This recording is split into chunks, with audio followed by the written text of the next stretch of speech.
Class में आप सभी का स्वागत है।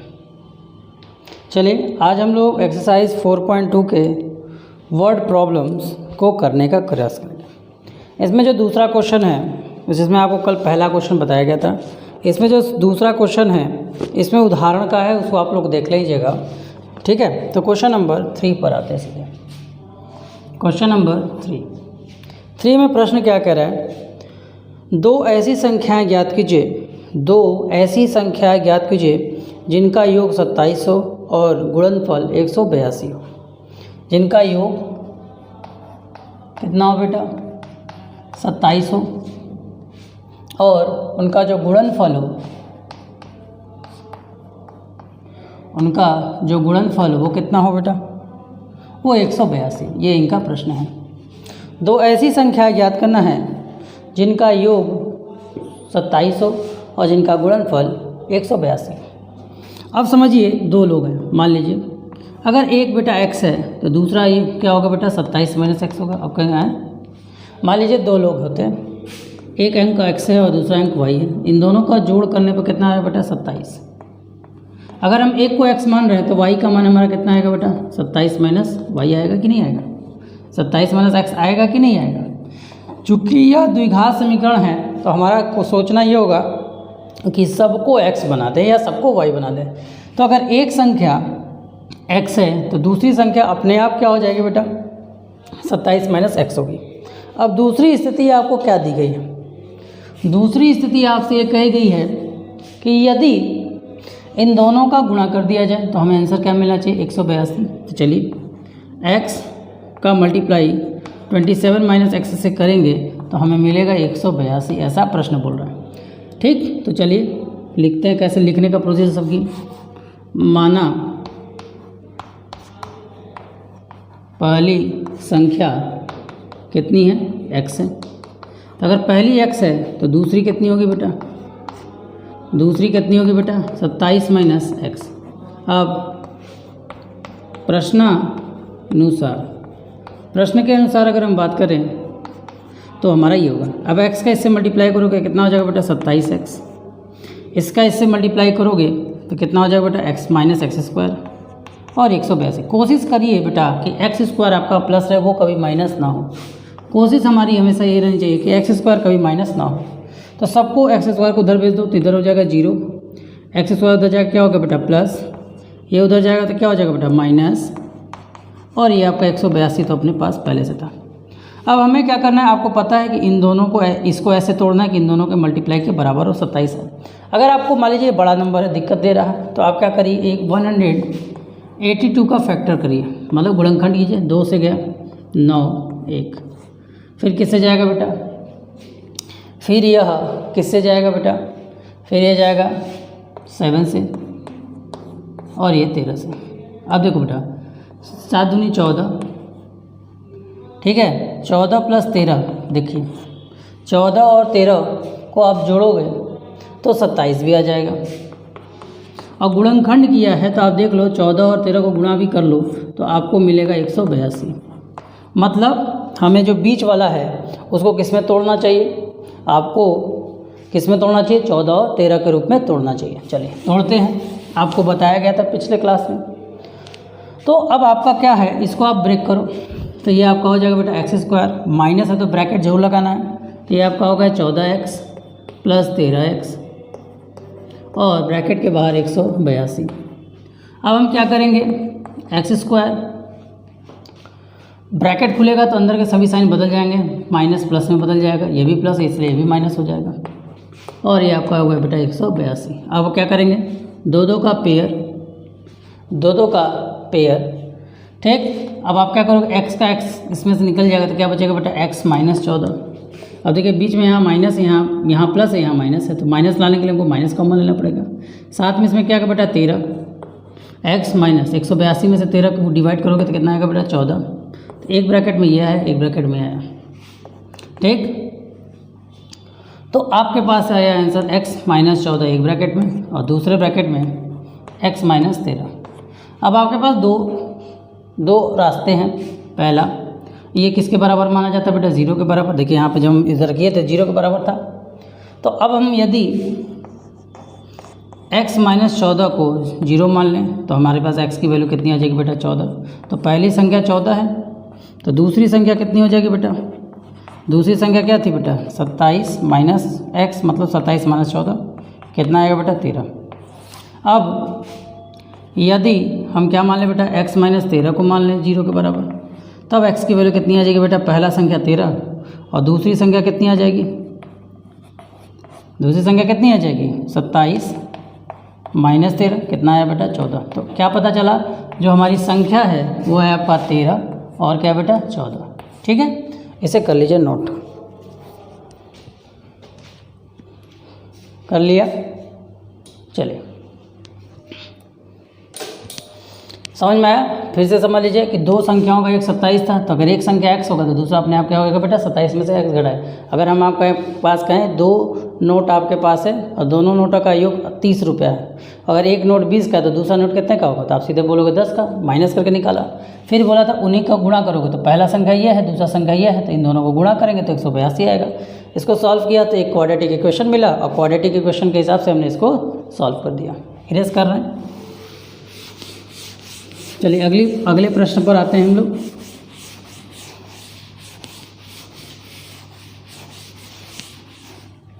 अब अगला प्रश्न क्या है? क्वेश्चन नंबर 4, दो क्रमांगत धन पूर्णांकों की संख्या ज्ञात कीजिए जिनके वर्गों का योग 365 है। दो क्रमांगत धन पूर्णांक को ज्ञात कीजिए जिनके वर्गों का योग 365 है। ठीक, क्रमांगत का मतलब क्या होता है? क्रमांगत का मतलब क्या होता है? जैसे 12 के बाद आपका क्या आएगा बेटा? 13 आएगा। मान लीजिए 15 के बाद आपका क्या आएगा बेटा? 16 आएगा। 17 के बाद क्या आएगा बेटा? आपके पास 18 आएगा।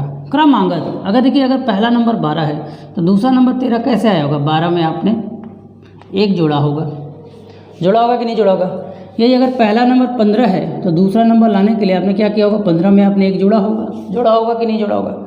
इसी तरह 17 है तो 18 लाने के लिए आपसे 17 में एक जोड़ा है। अब हम मान लेते हैं कि अगर पहला नंबर x है तो नंबर था तो 12 में एक जोड़ा तो 13 मिल गया, लेकिन दूसरा नंबर जब हम बात करेंगे तो दूसरा नंबर क्या हो जाएगा बेटा? x+1 हो जाएगा। क्या हो जाएगा? देखिए 12 था तो 13 लाने के लिए 12 एक जोड़ना पड़ा, 15 था तो 15 में एक जोड़े तब 16 आया, 17 था तो 17 में एक जोड़े तब 18 आया। क्रमांगत का मतलब एक के बाद जस्ट एक। तो चूंकि अब हम क्या करें कि अगर ये x होता तो ये x होता और ये क्या होता बेटा? x+1 होता। तो दो क्रमांगत संख्याएं हमने ले लिया। अब आपसे क्या कर रहा है? तो चलिए लिखने का प्रोसीजर। ये आपका प्रश्न संख्या 4 है। माना संख्याएं x व x+1 है। फिर कह रहा है कि इनके वर्गों का योग, इनके वर्गों का मतलब इसका वर्ग करिए और इसका वर्ग कीजिए और इनको जोड़ दीजिए, और जोड़ेंगे तो आपको मिलना चाहिए 365। प्रश्न को समझिए क्या कर रहा है कि इनका वर्ग लीजिए, दोनों वर्गों को लीजिए और दोनों को जोड़ दीजिए। जोड़ देंगे तो आपका आंसर कितना आ जाएगा बेटा? जोड़ देंगे तो आपका आंसर कितना आ जाएगा बेटा? 365। चलिए अब आते हैं प्रश्नानुसार। प्रश्नानुसार बात करें तो क्या बेटा? x² प्लस x+1 का होल स्क्वायर। देखिए इसका वर्ग और इसका वर्ग दोनों को जोड़ोगे तो आपको क्या मिलेगा बेटा? 365। क्या मिलेगा आपको? 365 मिलेगा। तो चलिए 365 आप लोग लिख देते हैं। हम लोग 365 हो गया। अब चलिए ये आपका हो गया x²। अब देखिए इसको हम किससे खोल सकते हैं? a+b के होल स्क्वायर से। क्या फॉर्मूला है बेटा? a+b का जो होल स्क्वायर होता है उसका फॉर्मूला होता है a² + b² + 2ab। ठीक, a की जगह क्या है बेटा? x है और b की जगह आपको क्या दिख रहा है बेटा? 1। तो चलिए जहाँ a² है वहाँ पे आप लिखिए x², जहाँ b है वहाँ पे आप 1 रख दीजिए। फिर आपका क्या हो जाएगा प्लस 2ab मतलब 2 × x × 1 बराबर 365। यहाँ x² पहले से प्लस में है तो कोई घबराने की बात नहीं है। अब आपको अगर इन दोनों को जोड़ोगे तो कितना हो जाएगा बेटा? 2x²।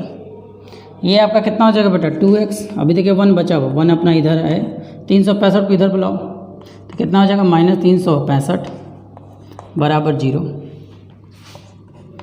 तो इन दोनों को जब हमने कहा तो 2x² हो गया, यहाँ हो गया बेटा 2x और इन दोनों को सॉल्व किया तो बेटा -364 आ गया।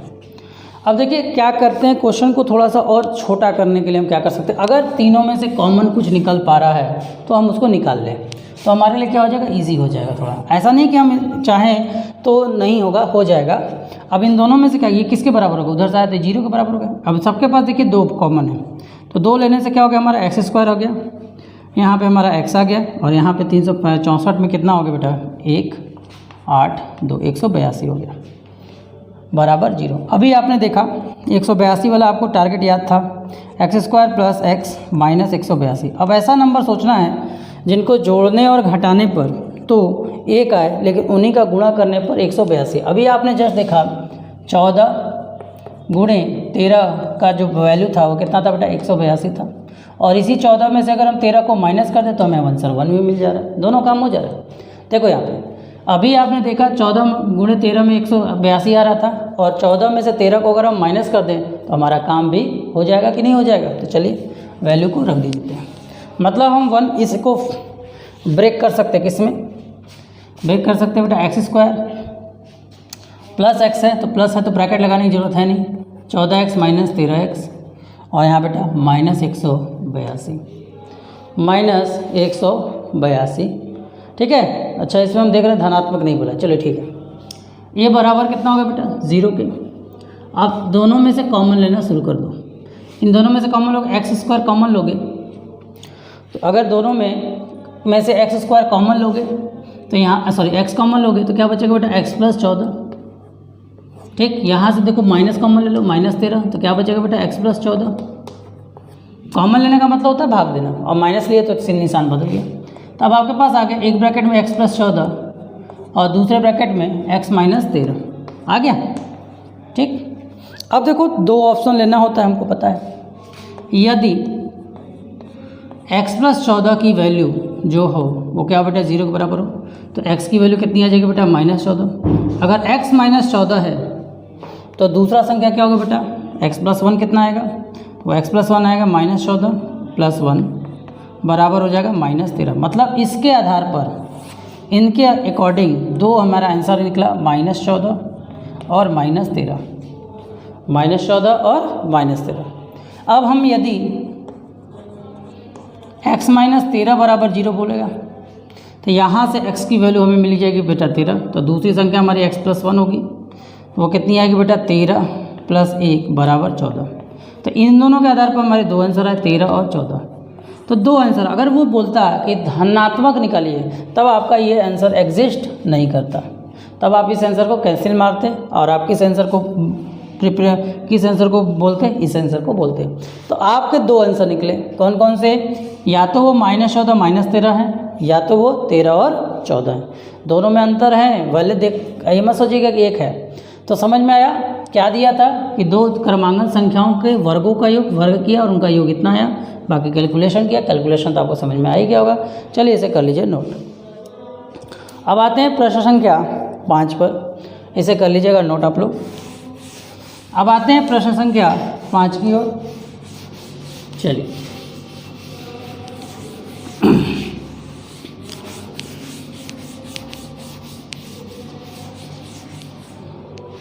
अब आते हैं प्रश्न संख्या 5 की ओर।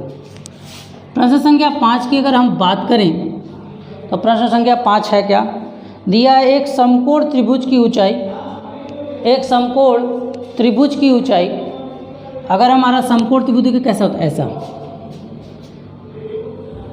समकोण त्रिभुज हमारा कैसा होता है, ऐसा होता है, ठीक। समकोण त्रिभुज की ऊंचाई उसके आधार से 7 सेंटीमीटर कम है। अगर हम उसके आधार को x मान लें, उसके आधार को क्या मान लें बेटा, x, तो ऊंचाई उसकी जो होगी वो 7 कम होगी, मतलब x में से 7 घटा दिया जाए। अगर हम कहें कि किसी का आधार से वो ऊंचाई जो है आधार से 7 कम है, तो मान लो अगर ये 20 होता तो ये कितना होता बेटा, 20 में से 7 माइनस ही ना करते, तो अगर ये x है तो ये कितना हो जाएगा बेटा, 7 हो जाएगा। फिर बोल रहा है यदि कर्ण 13 सेंटीमीटर हो तो अन्य 2 भुजाएं ज्ञात कीजिए, और इसका जो कर्ण है वो ऐसे है, कर्ण जो है वो 13 सेंटीमीटर है, तो आपको बताना है दोनों भुजाओं का मान कितना होगा। समझ में आया। अब देखिए यहाँ पर एक विशेष फार्मूला आपको जानना ज़रूरी होगा। एक विशेष फार्मूला है पाइथागोरस, जो कि आपको क्लास 8 में हल्का फुल्का उसको बताया गया था और हो सकता है आपको ट्रिग्नोमेट्री पढ़ाते समय भी समझाया जाए। तो देखिए एक फार्मूला होता है जिसका नाम है पाइथागोरस। क्या नाम है? पाइथागोरस। पाइथागोरस का फार्मूला अगर हम बात करें तो पाइथागोरस का फार्मूला होता है बेटा कर्ण का स्क्वायर बराबर लंब का स्क्वायर प्लस आधार का स्क्वायर। तो लंब ये होता है मतलब ऊंचाई और आधार ये होता है। कर्ण आपका कितना बेटा 13 का स्क्वायर। लंब कितना है बेटा x - 7 का स्क्वायर और आधार कितना है बेटा x, तो ये हो गया x का स्क्वायर। चलिए 13 का स्क्वायर, चलिए इधर करिए 13 का स्क्वायर 169 169। अब देखो बेटा यहाँ ध्यान दो, एक्स स्क्वायर को हम पहले लिख दे रहे, कोई फ़र्क पड़ेगा? नहीं पड़ेगा। अब देखो बेटा यहाँ पे आपका लिखा हुआ है, अब देखो ध्यान से, आपने a - b का होल स्क्वायर का फॉर्मूला पढ़ा होगा। क्या होता है फॉर्मूला? a² + b² - 2ab। चलिए इस फार्मूले का प्रयोग करते हैं। इस फार्मूले में देखोगे तो a की जगह आपको क्या दिख रहा है? a की जगह आपको x दिख रहा है और b की जगह आपको 7 दिख रहा है। जहाँ a दिखे वहाँ x रखना है और जहाँ b दिखे वहाँ हमें 7 रखना है। तो चलिए रखिए, a की a² मतलब x² प्लस b² मतलब 7 का स्क्वायर। 7 का स्क्वायर कितना होगा बेटा 49 - 2ab मतलब 2 × x इंटू b का वैल्यू कितना है बेटा 7, तो सीधे हम लिख दे रहे हैं 14x बराबर। ठीक, अब आ गया। अब थोड़ा ध्यान दीजिए, जब आपका ये आ गया, सबको आपको पता है कि सबको एक तरफ कर लेते हैं तो हमारे लिए ज़्यादा आसान होता है। चलिए पहले भी सॉल्व करते हैं। ये और ये क्या हो गया बेटा जुड़ गए, तो हो गया 2x² - 14x को पहले लिख लेते हैं प्लस 49 अपने पास है, ये इसको हम इरेज कर दे रहे हैं। अब देखिए 169 को क्या कर लीजिए अपनी तरफ बुला लीजिए। अब ये 169 जब इधर आएगा तो क्या बन जाएगा बेटा -169 और इधर आपका मिल गया बेटा 0। अब इसको चाहो तो आप ऐसे लिख सकते हैं 2x² - 14x नहीं लिखे थे 14x, और इन दोनों को सॉल्व करोगे तो कितना आएगा बेटा -120 बराबर 0। अभी भी देखो बेटा 2 कॉमन है तो इसमें से आप क्या कर लो 2 निकाल लो, तो क्या हो जाएगा बेटा x² - 14 - 7x और ये बच जाएगा बेटा 60 बराबर 0। 2 उधर जाकर क्या हो जाएगा बेटा 0 से मल्टीप्लाई हो जाएगा, तो आपको हो गया x² - 7x - 60 बराबर 0।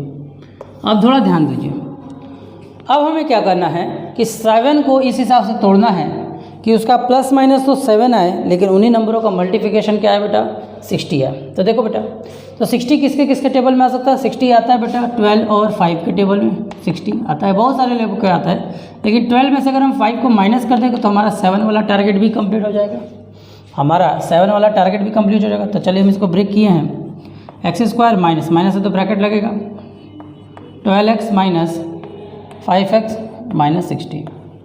खोलो बेटा x² इसको मल्टीप्लाई करोगे तो कितना हो जाएगा -12x माइनस प्लस 5x और ये आपका -60। इन दोनों में कॉमन क्या है बेटा? इन दोनों में कॉमन क्या है बेटा? x कॉमन है, तो जैसे ही आप x निकाल लो इसमें से, तो अगर आपने नहीं इसमें से x निकाल लिया तो अंदर क्या बच जाएगा बेटा? आपका बच जाएगा x - 12। और इन दोनों में क्या कॉमन है बेटा? 5 कॉमन है, तो +5 आपने ले लिया तो आपके पास क्या बच गया x - 12 बराबर 0। अब यहाँ ध्यान दो, इन दोनों के पास x - 12 कॉमन हो गया और यहाँ का बच गया बेटा x + 5। अब देखिए यदि x - 12 बराबर 0 तो x का मान कितना हो जाएगा बेटा 12। अगर x का मान 12 आ गया मतलब आधार आपको कितना मिल गया बेटा? ये आधार आपको मिल गया बेटा 12, ठीक। और यदि x अगर आधार 12 है तो जो हमारी ऊंचाई होगी वो कितनी आएगी बेटा? वो है बेटा x - 7 मतलब 12 में से 7 घटा देंगे, कितना आएगा बेटा 5। ये आपका 12 सेंटीमीटर है और ये आपका 5 सेंटीमीटर है। अब थोड़ा ध्यान दीजिए, यदि हम x + 5 बराबर 0 लें तो x का मान कितना आ जाएगा बेटा -5। और ये बेटा देखिए दरअसल आधार या लंबाई क्या एक तरह का दूरी है, एक तरह की लंबाई है, और लंबाई कभी ऋणात्मक नहीं होती। लंबाई कभी ऋणात्मक नहीं होती, इसलिए इस वाले मान को हम प्रयोग नहीं करेंगे, ये मान हमारे लिए वैलिड नहीं है। क्यों नहीं है? क्योंकि लंबाई कभी भी ऋणात्मक नहीं होती। चलिए इसे नोट कर लीजिए।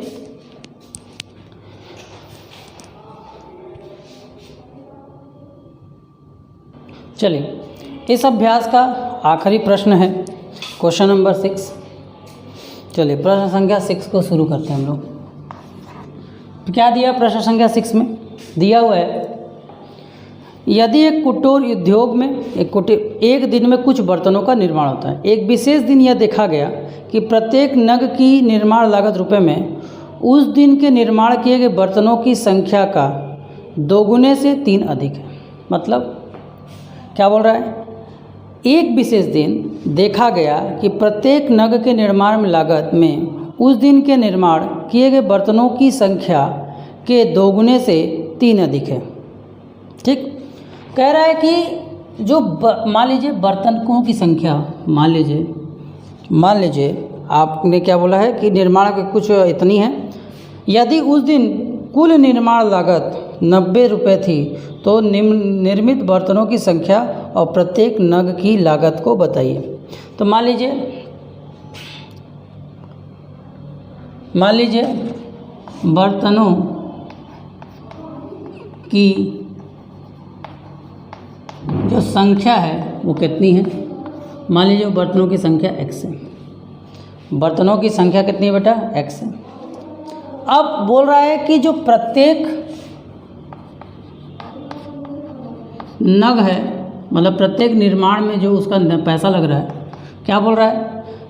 कह रहा है कि यह एक दिन था, उसमें ये उसने देखा कि जो नग का निर्माण है वो किसके बराबर है? जितना बर्तन उसने बनाया, बर्तनों क्या बोल रहा है? सिद्ध दिए गए बर्तनों की संख्या का 2 गुने से 3 अधिक। मतलब जितना बर्तन उस दिन बनाया होगा उसका 2 गुना कर दीजिए और उसमें 3 जोड़ दीजिए तो आपको पैसा मिल जाएगा। जैसे मान लीजिए अगर आपका 6 बना है तो बर्तन अगर 6 बनाए हैं तो एक बर्तन बनाने में लागत जो है वो 6 का 2 गुना और उसमें हमें 3 जोड़ देना है। तो कितना आ जाएगा बेटा? 12 + 3 मतलब 15 आ जाएगा। ठीक, या मान लीजिए अगर बर्तन उस दिन 7 बनते हैं तो बोल रहा है कि 7 में 2 का गुणा कीजिए और फिर उसमें 13 जो 14 × 3 17 हो जाता है।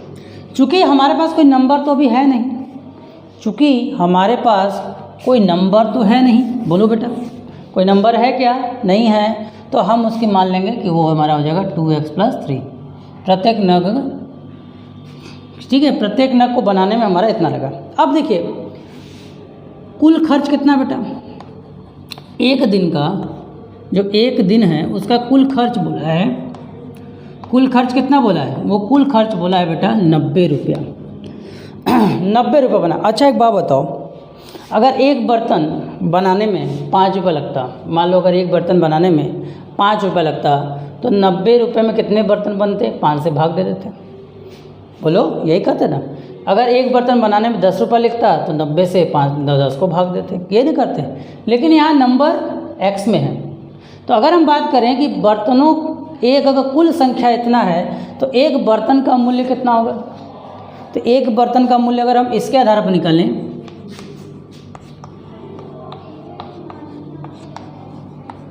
का जो मूल्य है वो कितना होगा? एक बर्तन का जो मूल्य होगा वो 90 बटे में क्या हो जाएगा बेटा? x के बराबर हो जाएगा। एक बर्तन का जो मूल्य होगा वो किसके बराबर हो जाएगा बेटा? 90 बटा x के बराबर हो जाएगा। हो जाएगा कि नहीं हो जाएगा? अब ध्यान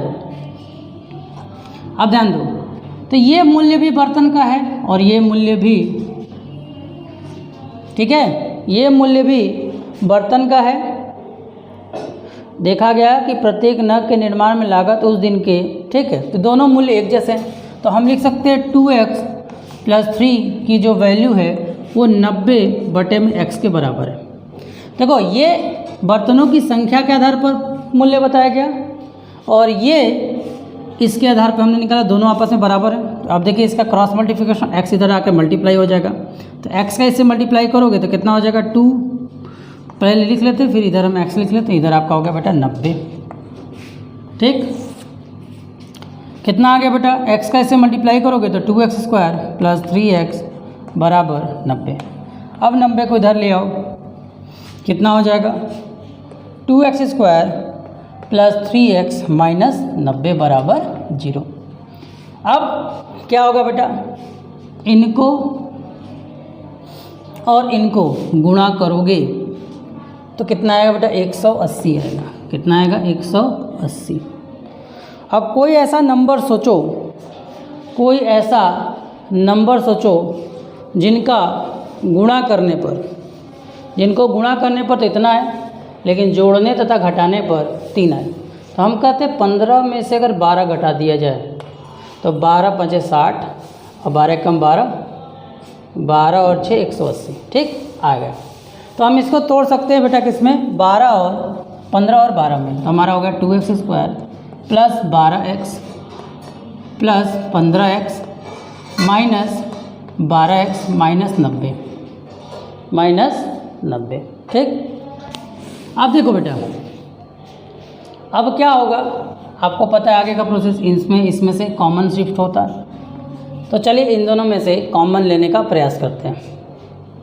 इन दोनों में अगर आपको सिर्फ कॉमन दिख रहा है तो वो दिख रहा है बेटा x, तो x कॉमन लोगे तो कितना बचेगा, 2x प्लस 15। ठीक, इन दोनों में से क्या कॉमन ले सकते हो बेटा, इन दोनों में तुम -6 कॉमन ले सकते हो। तो क्या बचेगा बेटा, 2x माइनस लेने का ये प्लस हो जाएगा और 6 से करोगे तो ये आपका बन जाएगा 15 बराबर 0। ये देखो, अब देखो 2x प्लस 15 एक ब्रैकेट में और दूसरे ब्रैकेट में x माइनस 6 आ गया। ध्यान दो, ये हो गया बेटा 0 के बराबर। अब देखो, यदि 2x प्लस 15 का मान हम 0 के बराबर ले लें तो हमें क्या मिल जाएगा बेटा, 2x बराबर -15 हो जाएगा और x की वैल्यू आपको मिल जाएगी -15/2। -15/2 का मतलब क्या है, -15/2 का मतलब देखिए, मूल्य कभी ऋणात्मक नहीं हो सकता, किसी का मूल्य ऋणात्मक नहीं माना जाता, इसलिए यह आंसर क्या है, मान्य नहीं होगा। ठीक, अब हम क्या लेंगे, यदि x माइनस 6 बराबर 0 हो तो x का मान आपको कितना मिल जाएगा बेटा, 6। x क्या था बेटा, बर्तनों की संख्या, तो बर्तनों की संख्या हमारी 6 आ चुकी है। अब मूल्य कितना होगा बेटा, मूल्य क्या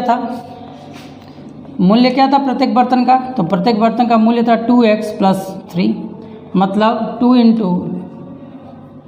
इंटू 6 प्लस 3, सॉल्व करोगे कितना आएगा बेटा, 15। तो प्रत्येक बर्तन का जो मूल्य